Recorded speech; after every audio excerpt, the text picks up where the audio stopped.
All right. What is up, everybody?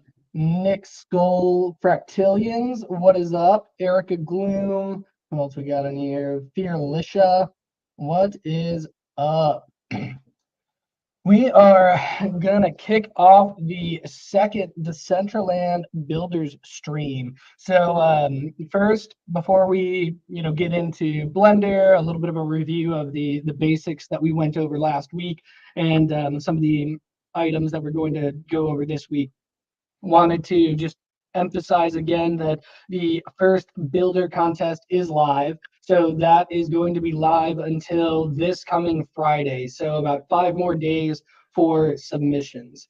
And if you haven't set up a Sandstorm profile yet and gotten verified, that's one of the requirements for submitting a bid on this. But $5,000 is up for grabs across 5 different people, and the current theme is mix and twist. So taking 2 items that don't go together and putting those together anyway to create a functional item. So if anybody has any issues getting an account set up or issues getting verified or anything like that, feel free to tag me in the Sandstorm Discord under the Decentraland Builders Hub channel, and we will help you out and we will get you verified. So I guess we will just jump right into Blender now. Here we are in Blender. So again, just some of the basics, because I know Blender is kind of confusing, but you have to have a mouse, and you have to have a mouse with a middle button to use Blender, unless you have customized these actions. But do I not have my screencast keys? Let me. There we go. There we go. Okay. It's active, so you should be able to see my keystrokes over here to the left. But yeah, you'll start off. I always just delete the assets there. It's like a camera and a light and maybe a cube. But to turn the page and kind of look around the Blender scene, that's the middle mouse button. And if you want to move around the scene, that's Shift plus the middle mouse button. And then zoom in, zoom out is just a wheel. Up top, you've got your different modes. So we'll typically work just between the object mode and the edit mode when we're working with these objects. And then on the right, you can see your scene collection, anything that you've added into it, remembering that you're going to want to name things along the way as you go. So I don't know, test. And then on the bottom right, the two main things that we use are going to be the modifiers section as well as the material properties section when you're coloring or adding emissions and anything like that.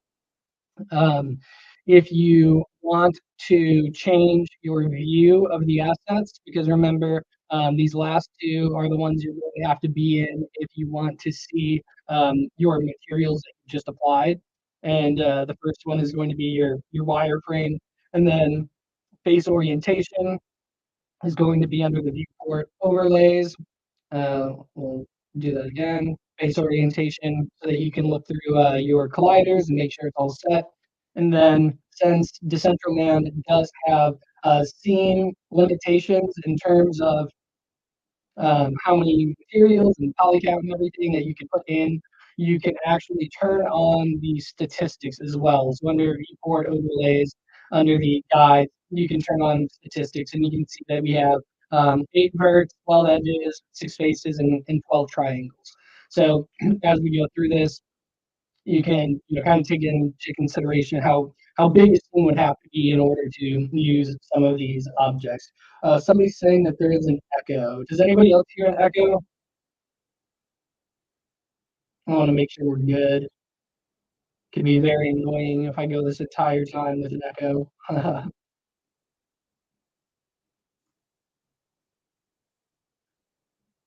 Somebody want to give me a thumbs up? Sounds a bit tiny, but I don't really hear an echo. Yes, there is. Hmm. Well, that is peculiar. Let me check my OBS really quick. I'm muted on both of those. What do you think, Slater? Is it bad enough that I should move to screen share instead of the OBS virtual camera, or is it okay? Yeah, let's switch. Okay. Everybody, give me 1 second. Sorry about that.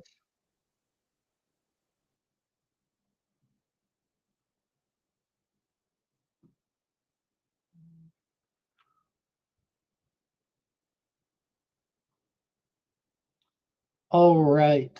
How's it now? Is there an echo? Thumbs up, thumbs down, better? All right, perfect. Cool, cool. So those were just some of the main basics that we went over last time, as well as some of the modifiers, which we're also going to get into today. If anybody has questions throughout this, feel free to post them in the chat, and I will just kind of address those as they come up. But so today we're going to talk about a couple of things. One of them is going to be object orientation. And this is a pretty simple thing, but if you don't know about it, it has often messed up a lot of my deployments. So you can see right now with this cube, I'll move it off the origin so you can see it better. But there is a little orange dot directly in the center of this cube. And if I move this cube around in object mode, then that dot is going to move along with this object. But if you go into edit mode and you start moving items, you will see that the object orientation has now shifted. So the object is over here, but it's oriented to this particular point in space. Now, there are certain reasons you would like to shift the object orientation, and mainly that has to do with animations. So for example, if this cube was directly on the center, or if the object was oriented directly to the center of this geometry, and you were to animate this cube, say to like spin or something, it is going to be spinning, directly on that point. But if you move it away from it, which again, you enter edit mode, now you could have it oriented here, and it would essentially be moving around, kind of like a planet circling the sun instead. But in terms of deploying to Decentraland, one of the reasons object orientation can be an issue is because even if, and we'll just go ahead and we'll put a plane in. Again, if you want to add objects, you actually add objects with Shift A. We're going to put in a plane. We're going to size it to 8, which means this is a 1x1 parcel in Decentraland right now. And so if I, maybe I was working with this object over here and I was editing it, and I just totally, forgot I was in edit mode, and I brought it back over to my scene, and then I downloaded this asset and I wanted to go deploy this asset via the Decentraland builder, this is going to be an issue. So when you go to deploy it, it's going to say that your scene is out of bounds, and it's because of this one object orientation. So you want to make sure that all of those orange things are in place. And instead of manually putting it back, if you've messed that up for some reason, you can go over to the, where is it? I think I need to be outside of, yeah, here we go. So when you're outside of edit mode, on the top left, you can click on object, and then you will see a set origin option. So you can set geometry to origin, which is going to move your item to wherever that origin currently is. Or what you'll most likely be doing is setting the origin to the geometry, which will automatically center or recenter that orientation to the geometry. So if you're doing a build, or if you're messing around with a bunch of stuff on your scene and then you decide to delete those things, for some reason, you may have a bunch of orange dots all around. And so you can simply, highlight all assets, and that's by clicking A on your screen or on your keyboard. So A will highlight everything on the scene, and then you can go object, set origin, and set origin to geometry, and that should fix any of those potential deployment issues. Yeah, I did see Erica Gloom, you mentioned wanting to know how to make glass material. Glass material is actually quite difficult to make from scratch. So I do have a glass material that I can show you at the end that has previously been made. But I will actually have to do some I'll have to do some more research to make glass from scratch, unfortunately. But I will show you the glass that I currently use in my buildings, and I'll show you the material properties settings that have been set up for that glass. All right, so we have gone over the basics. We just went over simple object orientation, which is good. And now I want to get into some modifiers. So again, we've got just this cube right here. And the other week, we went over the Solidify modifier, which again, in the wireframe view, you can see that really just adds thickness to any of the objects that you're working with. So this is a very simple way to create, walls or something like that are thick, so that it's easier to apply colliders later on. And then the other modifier we went over was the Boolean modifier. So if I change my view here, and if I go ahead and I add, let's actually add let's add a cylinder in here. I'm gonna rotate that cylinder on the y-axis by 90 degrees. Let's shrink this down a little bit, and we are actually going to now make it a bit longer. We'll bring this up and put it through this cube. Looks pretty good. And then clicking on the cube, we will use a Boolean modifier, which allows you to displace material of one object with another object. So we will use the eyedropper here, and we will just click on the cylinder. And then remember, you are going to want to apply it. And now, if I did this right, there should be a giant hole through this cube. And there is. It's beautiful. So those were two of the main modifiers, or I think the only two modifiers that we went over last time, just as another refresher. But now we will actually get into some of these new modifiers. So let's undo that. Today, the modifiers that we are going to go over are going to be the Decimate Modifier, the Subdivision Surface Modifier, and those two are essentially opposites of each other.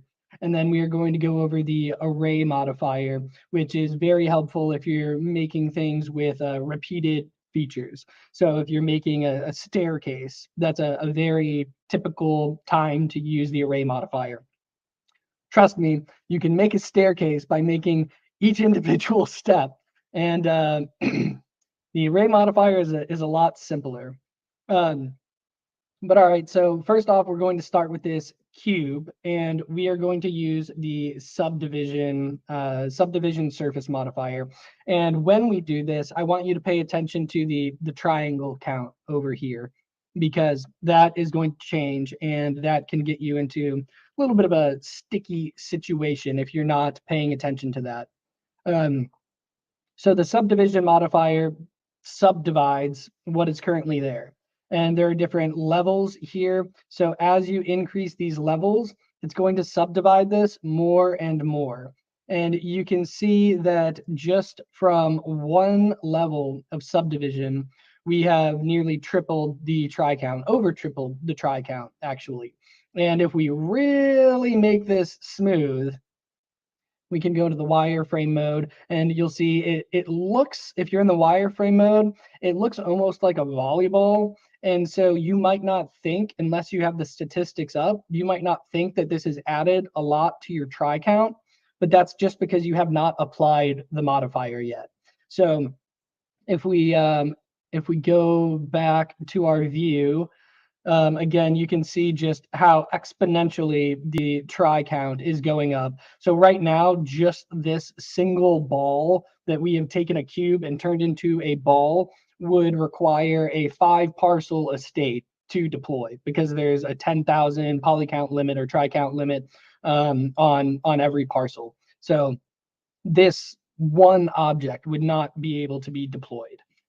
And again, if we go to the wireframe mode, it doesn't seem like it's an issue, but once you actually apply that modifier, and now you go to the wireframe mode, this is what you've actually done. So it's pretty egregious, I would say, in terms of what it does to the try count. So this completely blows up everything, and that's one of the reasons, like, you're not trying to go for the smoothest objects. You want to make objects that make sense. So we're actually just going to delete this right now, and we're going to add that cube back. What a smooth cube. Yes, indeed. Yes, indeed, Slaterade. But we will add this subdivision modifier again, and we'll up it to maybe there, maybe something like that. And now we can enter the edit mode. And the only reason I can do this right now and it looks like a cube is because I have not applied this. So if I go back and I apply this and I enter the edit mode, you can see now it has applied that modifier. And so if I want to edit this stuff, I would be editing it all individually now. Or I mean, you can obviously, highlight different aspects of it and you can edit it like that. But let's add in another cube. I do everything from basically cubes, except making spheres. And so we will add the subdivision surface modifier again. We'll up it maybe 1. And then prior to applying this, we are going to click Tab, and we are going to enter the edit mode. So again, this looks like a cube, whereas this one looks like all of the surfaces. This has had the modifier applied, and this one has not. So going back to the one that has not had the modifier applied, we are going to simply click one of these faces, and you can see how it's much easier to manipulate this depending on what you're trying to do. And let's highlight this. Let's move it over a little bit. And maybe you're making like, I don't know, a freestyle archway. So we can actually extrude this. And if we extrude it, it's adding instead of when you grab something, you're just stretching it. But if you're extruding, you're actually adding another portion of it that can then be manipulated. So here, now that I have extruded this face, I can essentially manipulate this portion of it without having much impact on this portion. So now I could grab this, for example, and I can bend this part up. I can extrude that again, grab it, maybe bend it down. And this just allows you to, manipulate it without having to work with these actual individual faces. And so again, if you're trying to do unique stuff like this, you would want to do this prior to applying the modifier. And then you can also see right now we're at 770 triangles. So, maybe that's messed up your poly count. And since we haven't applied it yet, we still have the ability to change the levels in this subdivision surface modifier. So now we're at 150,000 tries if we go to the full level. But maybe you're displaying like one particular item. Maybe it's like a sculpture, so you're not actually deploying a build. So maybe you want this item to be as perfect as possible within those scene limitations. So you can manipulate it however you want to. And then at the end, you can play around with the modifier levels and see, okay, how many tries can I squeeze into this? And then once you apply it, boop, it's applied. And now you tab and you can see that it has actually changed the mesh. It no longer looks like a cube, which just also makes it much more difficult to, I guess, manipulate now, because you will have to grab these things individually and try to manipulate them, which can be a little tricky depending on what you're trying to do. But I'm kind of consider myself more of a free form artist. So sometimes I actually like just doing random stuff and see how it comes out. But I'm generally not liking the way that this just randomly came out. But so that is the subdivision modifier. The subdivision modifier takes an object and it adds try counts to it and essentially makes it more smooth. So it can take a box and it can turn it into a sphere. Now the opposite modifier is going to be the decimate modifier. And so we're going to go back into object mode here, and we are going to go back to our modifiers, and we are going to add the decimate modifier, which is the exact opposite of the subdivision modifier. So I can now go into unsubdivide, and we can unsubdivide it. So we can, maybe you blew through your try count and you didn't realize it.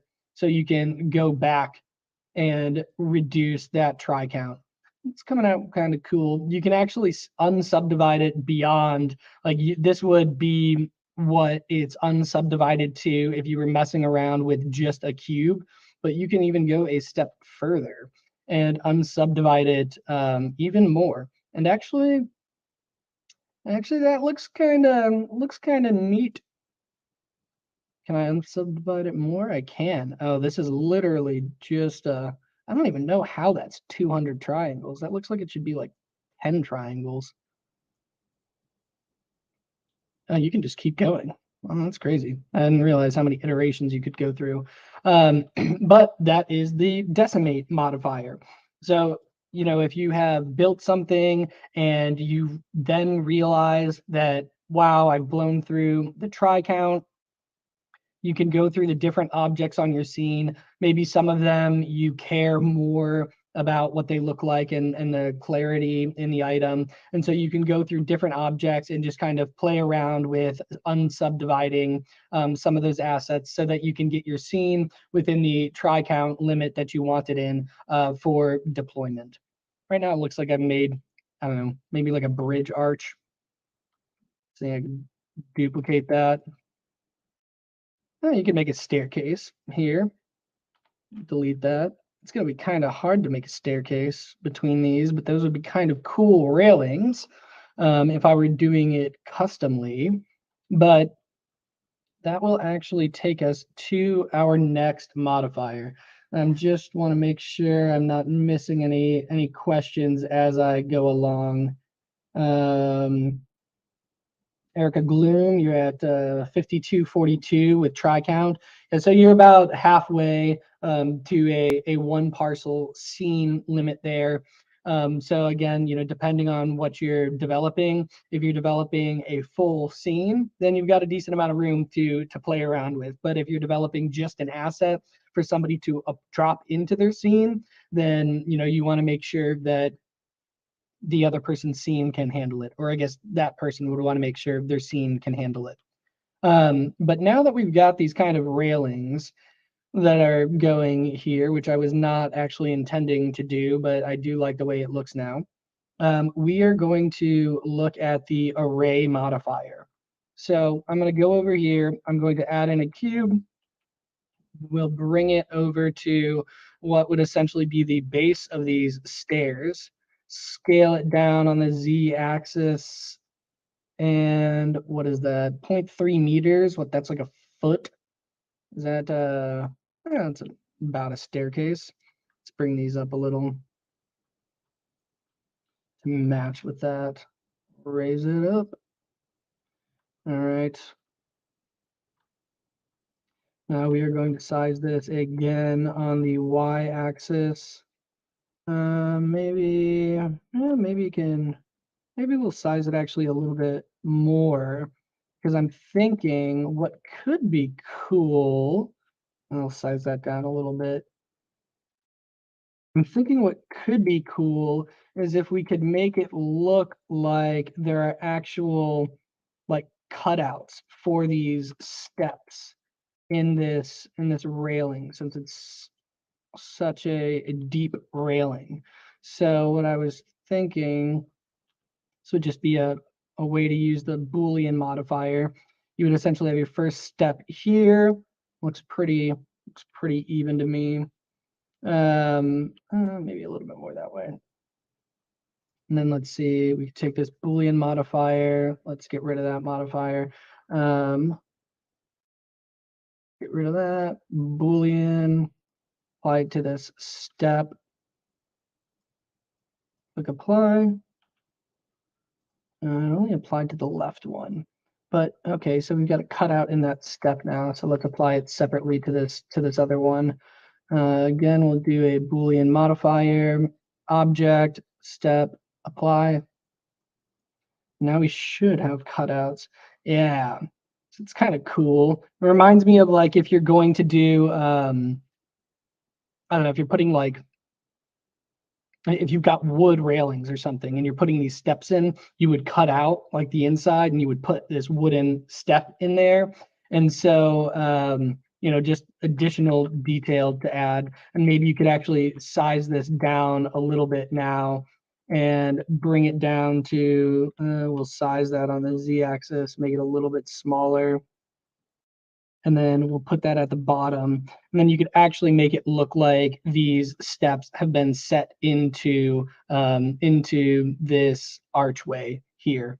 But if you want to make multiple stairs and you do not want to do this manually, because again, it's kind of a pain to do it manually, although since I've made such a weird railing right now, for this, I would probably end up doing it manually. But if I wasn't going to do it manually, A very, very important modifier that you would want to use is called the Array Modifier. And the Array Modifier creates an array of these objects. So you can offset the objects by the X, Y, and Z axis, and then you can put in the amount of array or objects that you want in that array. So right now it's not really offsetting it much, but you can see I've just added 67 stairs, and I guess it's offset a little bit going up. We definitely don't need 67. We'll do like, I don't know, 20 steps might be good. 20 even seems a little bit aggressive. We'll go to, I don't know, 15. And then let's scale it on the Z axis, axis, whichever it is. It doesn't look terrible, actually. Does not look too terrible. You can bring this down a bit more. Oops. So 9 steps. Yeah, 9 steps kind of makes it. I like that. Maybe we'll scale it just up a little bit more and we'll go to 8 steps. 8 steps. It actually kind of fits. It's not the best, not my best work. Again, since I made such a wonky railing design here, which I was not intending to be a railing, the steps don't, fit perfectly if you wanted to actually cut them out in the side of this. But now I'm actually curious because I've not done this before. If I apply this array modifier, you'll notice that when I select the bottom step, it selects all of it, right? So this is basically one object, and you'll see that the object orientation is centered on this one bottom step. So also, if I were to go over here and I were to add a new material and switch my view, you can see that since it is an array, anything you do to the beginning item of that array will be applied to the other items in the array. So can you adjust the degree? Yes. So let me just do that again. Or if I understand your question correctly, I believe the answer is yes. Oops. This is a note to self. I just made a crucial error here that some people might not realize until later down the road, but I just added a new object while I was in edit mode. And the reason that's an issue is because this object is now oriented to these stairs. So if I click on these stairs, it thinks that this cube is now a part of this geometry. So I'm actually going to undo that. Undo, undo, undo, undo. We are going to go back into the object mode. Now I'm going to add a cube, and I'll just show that array modifier one more time. Under modifiers, add modifier in the array.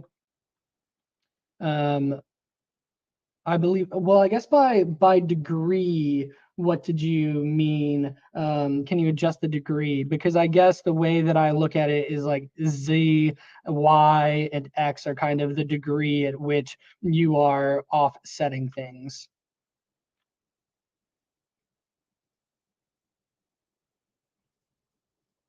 If I understood that properly, like the incline of the stairs. Yeah.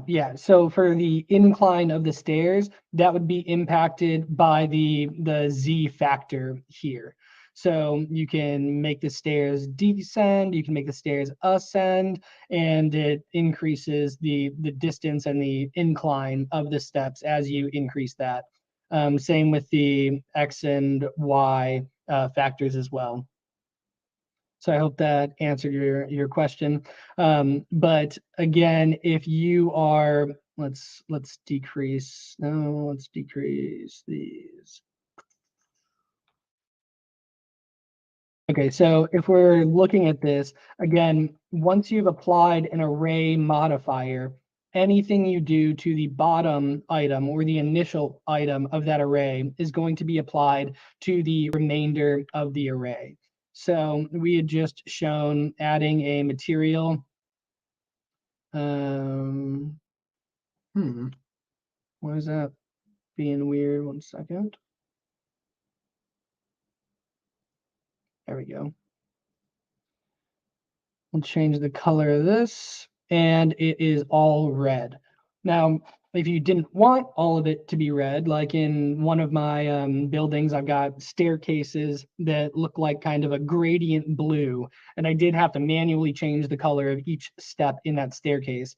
And so what I actually did was painstakingly went through all of the individual steps.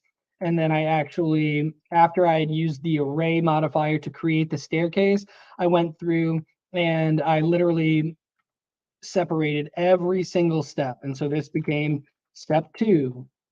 I didn't realize my caps lock was on. This became step 2. And then I manually changed the color of step 2. That shouldn't be happening. Step 2 is a separated object. Oh, I know why. So while this is a separated object and I can apply a new texture to this now, you'll see I have material 3 applied to it, which is the same material that is applied to the remainder of these blocks. And so even though this is a separate entity, if you're playing around with this, I am changing the color of a material that has been applied to other objects. And so that will change the color of those other objects as well. But so what I actually want to do now is we'll keep this as kind of like a blood red looking color.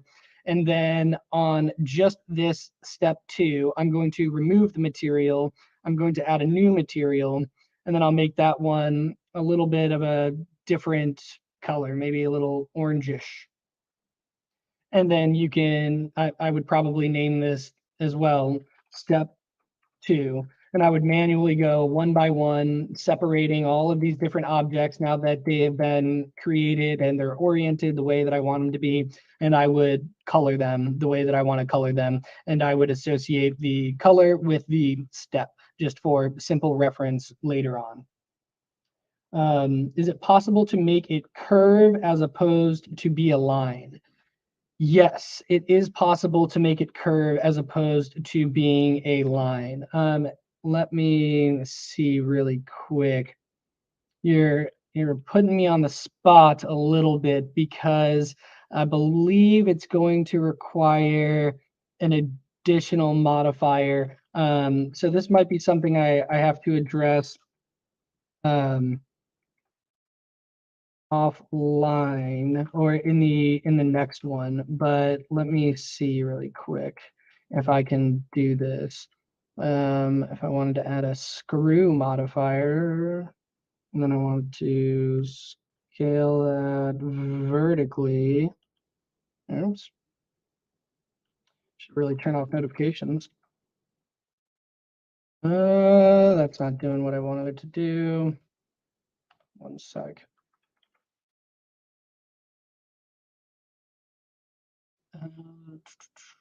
Where'd it go? Array modifier.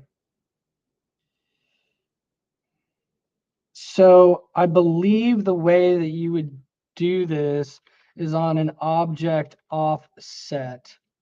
So now if I were to do this, I should be able to curve this. I'm gonna have to come back to this one. I know it's possible because I have made spiral staircases before. There's an extra step required that I am forgetting right now. But I know like Fractillions is an awesome dev in DCL, and there's some other people on the call. So if anybody that isn't me right now does have the answer to that, feel free to post it in the chat. I do know it's possible. So that is the array modifier, the subdivision modifier, and the decimate modifier that we just went over. So I will pause right there really quick to see if there are any other questions. A second modification, yes. It has to do with object orientation. And for some reason, I'm just forgetting right now, but I believe you actually have to like put a circle in here, and then you would size up this circle And then there's some way to orient the steps specifically to this location, and it goes all the way around. But yeah, it's escaping me right now as to how to do that. Although, you know what? Let me see, because I think I actually have a spiral staircase that has been saved. So let's see. Give me 1 second here. I'm back on my PC finally. Spiral stairs. Look at that. So I should have just put in a spiral staircase. Ah, yes. Okay, so now if I were to add the array modifier to this, no? Object offset. There we go. That's how you do it.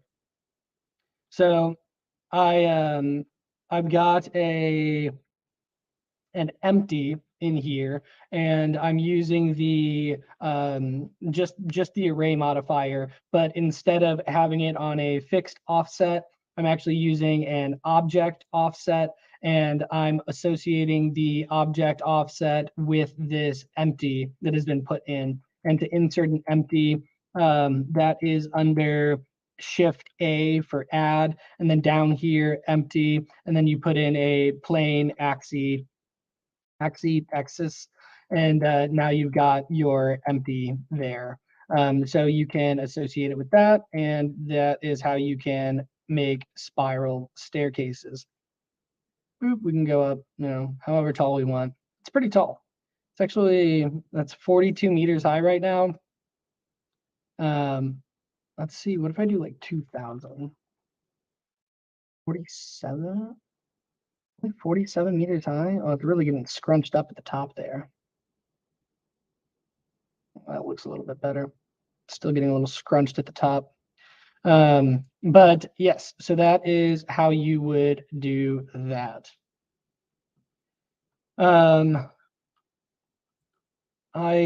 What time is it? How much time do we have? We have got about 15 minutes left.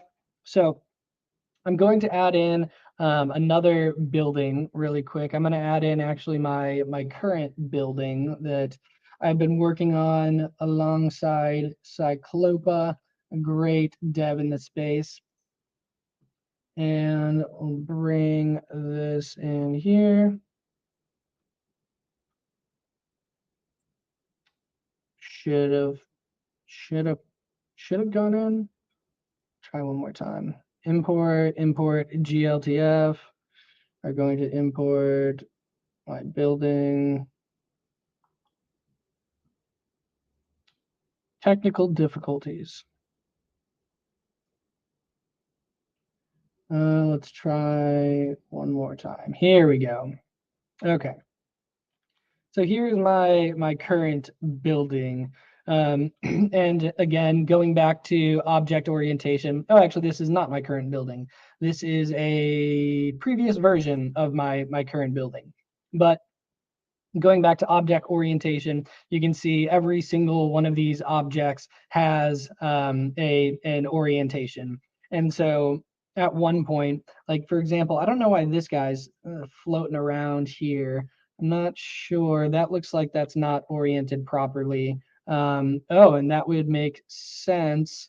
So it looks like what I actually did was I had created this floor as a plane initially, and what I had done is I had scaled this up to the size that I needed it to be, and then I basically had just used loop cuts, and I cut out a portion of the center of this, which I wanted to be the courtyard. But what I didn't realize until right now is that threw off the object orientation a little bit. Although maybe this is still the center of the geometry. We can check that. Object, set origin to geometry. Oh, there we go. And now my origins have been properly reset. You will notice that it kind of looks like it's flickering on the glass and on the floors, and that is because of all of these different colliders. So typically I do have my things grouped, and to group, what I mean is you can actually add a new collection in here. So I might call this collection like colliders.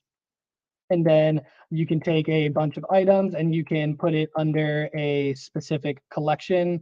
And then if all of these different colliders are on, you can actually just turn off or hide essentially anything that is in that collection. So that's typically what I like to do, having all the colliders in one collection, because it just makes it a lot easier to work with your building once the colliders are in place, instead of going through and manually shutting each one off.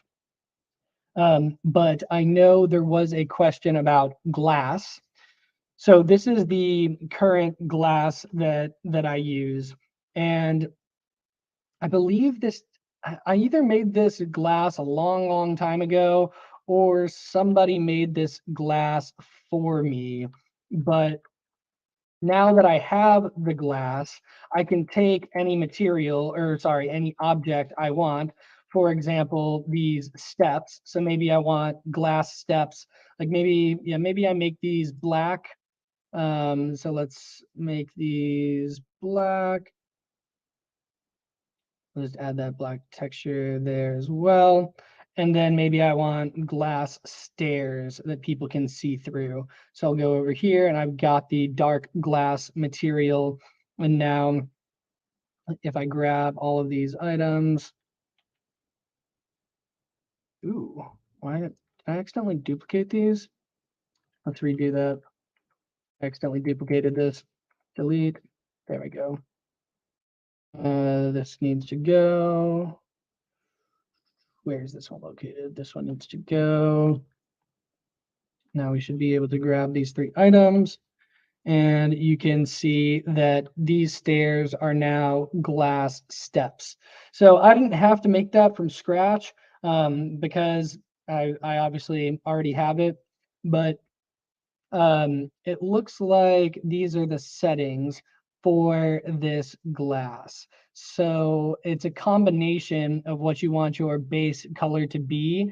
And again, remember, you're seeing all of the glass change as I'm editing this color, because of the fact that I'm editing the glass material. I did not separate this as a new material. It's actually kind of cool. Maybe I should do like some colored glass, like a blue glass. Now I forget where it was originally. That's okay. I'm not going to end up saving this, so that is fine. But in comparison, I want to see the main difference here. So it looks like the main difference between these two under the material properties setting is actually this alpha setting right here. So this one is set to 0.6, whereas this is set to 1. If I change that to 0.6, what does that do? Did that make that glass-esque? Doesn't look like it did. Base color, let's adjust that. Let's go back to our alpha. It's not really making it too glassy. I'll have to, let me make a note of that, how to make glass.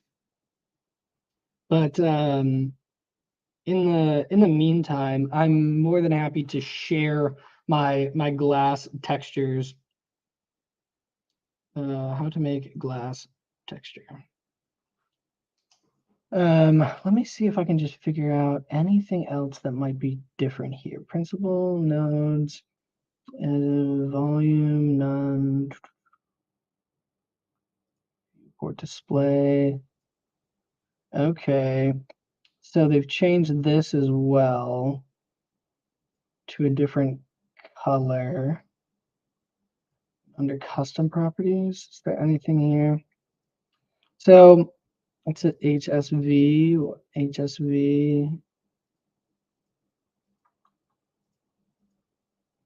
Still not looking glassy. Yeah, I'll have to get back to you on the glass. There's a bunch of different things that you can do and play around with to make it look different, to make it reflect light, to make it more transparent. And I forgot how I made this glass. So I just made a note of that, and I will play around with this and figure out how to make glass for the future. And I'll either address that in the Discord channel or I'll address that next week. But so there are 9 minutes left. Outside of the glass, are there any questions about what we have gone over so far? Again, that could be any of the modifiers, facial orientation. If you have specific questions about the builder and deploying these assets again, happy to address those as well. We'll give it a minute or two.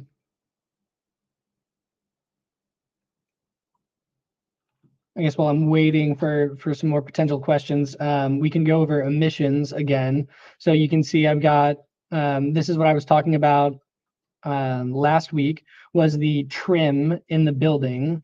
And so you can see that there are emissions kind of trimming out a lot of these different objects. And then, oh, actually, this would be a really good thing to know. How do you take text and how do you bring text into Blender? So when I initially was trying to create text in Blender, I was trying to literally create it from an object, but it's much more simplistic than that, as I have come to learn. So again, you're going to do Shift A, and instead of adding a mesh, you would actually add text. And let's delete this because that's kind of in my way. I think I accidentally duplicated the entire scene because it seems everything is duplicated right now. But so we will size this up. Let's rotate it on the x-axis by 90 degrees so that it's standing up as though it would be up against a building. And once you first put it in, unlike mesh, when you click the tab mode, it lets you type whatever you want. So we can put in Sandstorm, for example, and then we are going to tab back into the object mode. And now that we're in the object mode, what we want to do is we actually want to convert this text to a mesh. And before that, I guess we can, oh no, actually, it won't let me manipulate it because it is not a mesh yet. So again, we are going to right click while it's in object mode. We are going to convert that to a mesh. And now you will see I can no longer type and replace it. This is now an actual mesh that we could manipulate. So I could, for example, extrude these faces. Click all, click extrude. We can give it some depth here. Looks pretty good. And then now that that has been extruded, we could add a new color. We can add kind of the blue color, the blue glow I currently have. And you'll see the object orientation is offset right now because when you input text, the object orientation is going to be at the bottom left of where the text starts. So we can click on Object, Set Origin, and set origin to geometry to center that origin. And now, for example, I could simply replace my building sign with a sandstorm sign. And it is that easy to convert or to input text and convert text to mesh. Looks pretty good. It's not too shabby.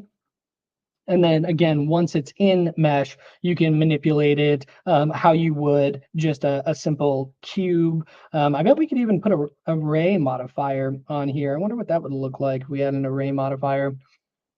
Just indefinite sandstorm. Bring that in a little bit. Just make it like so egregious.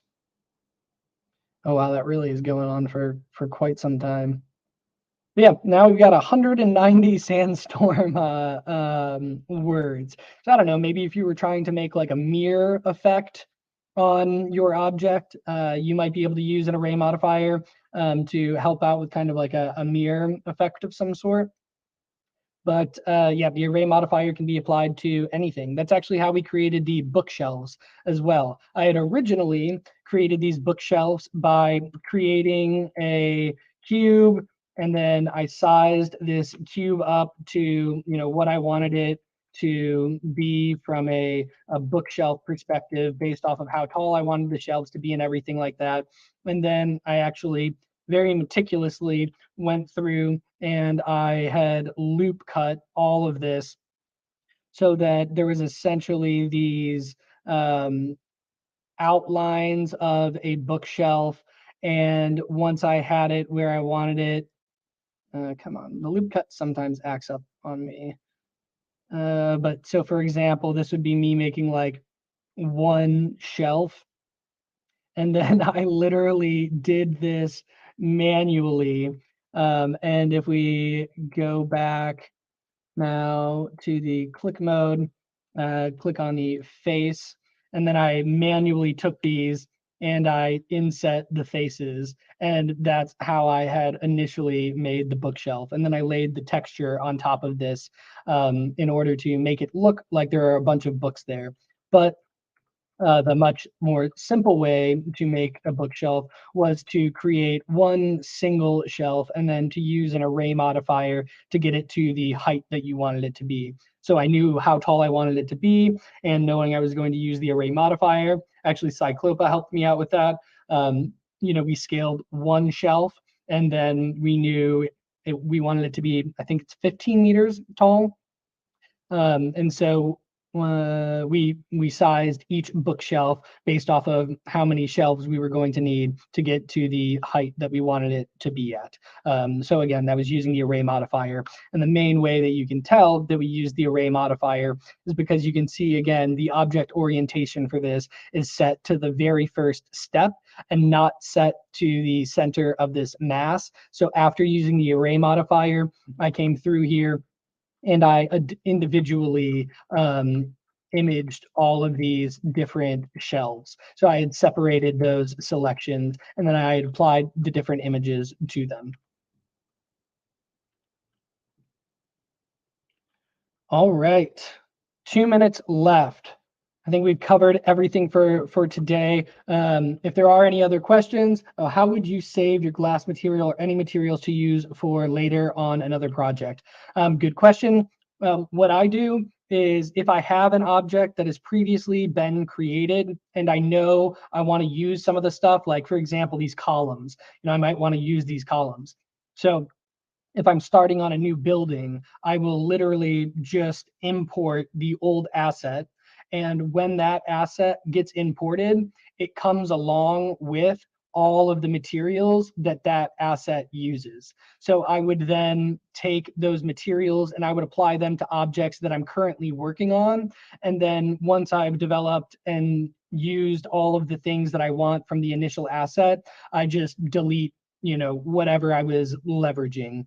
So I just, continually import different things and play around with those different materials, those different objects. And then once I've taken everything that I want to take, I delete whatever I had previously imported and I go to work on what I'm now building. So every time I use glass, I actually just drag in an old building and then reapply it.